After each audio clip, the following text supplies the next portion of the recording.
Indian police फाउंडेशनचा 10वा स्थापना दिन.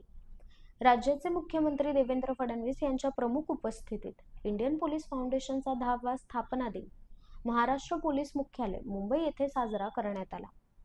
या कार्यक्रमात भारताच्या आर्थिक विकासासाठी पोलीस दलाची पुनर्कल्पना या विषयावर विचारमंथन करण्यात आले.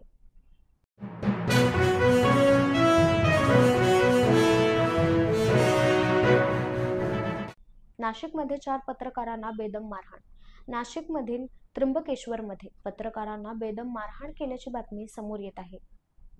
प्रवासी गाड्यांच्या पावत्या फाडणाऱ्या गुंडांनी हा हल्ला केला, अशी माहिती पुढारीचे पत्रकार किरण ताजणे यांनी दिली. जखमी पत्रकारांवर सध्या खासगी रुग्णालयात उपचार सुरू. तर या हल्ल्यानंतर महाराष्ट्रातील कायदा सुव्यवस्थेवर प्रश्न निर्माण होत आहे.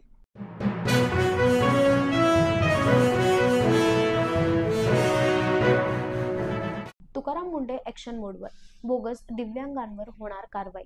तर राज्यातील 34 झेडपी मुख्याधिकाऱ्यांना निर्देश.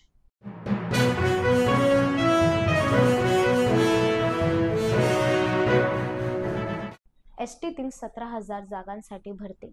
एसटीमध्ये 17,450 कंत्राटी पद्धतीने चालक व सहाय्यक पदासाठी भरती राबविण्यात येत असून येत्या 2 ऑक्टोबरला त्याची निविदा प्रक्रिया सुरू होईल, अशी माहिती परिवहन मंत्री प्रताप सरनाईक यांनी दिली. या भरतीमुळे राज्यातील तरुणांना नोकरीसाठी मोठी सुवर्ण संधी मिळाली आहे.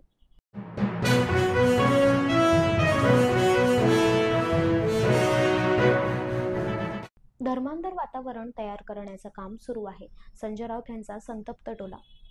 ज्या प्रकारे विष पसरवण्याचं काम सुरू आहे ते राज्य आणि देशासाठी अभूषणावह आहे.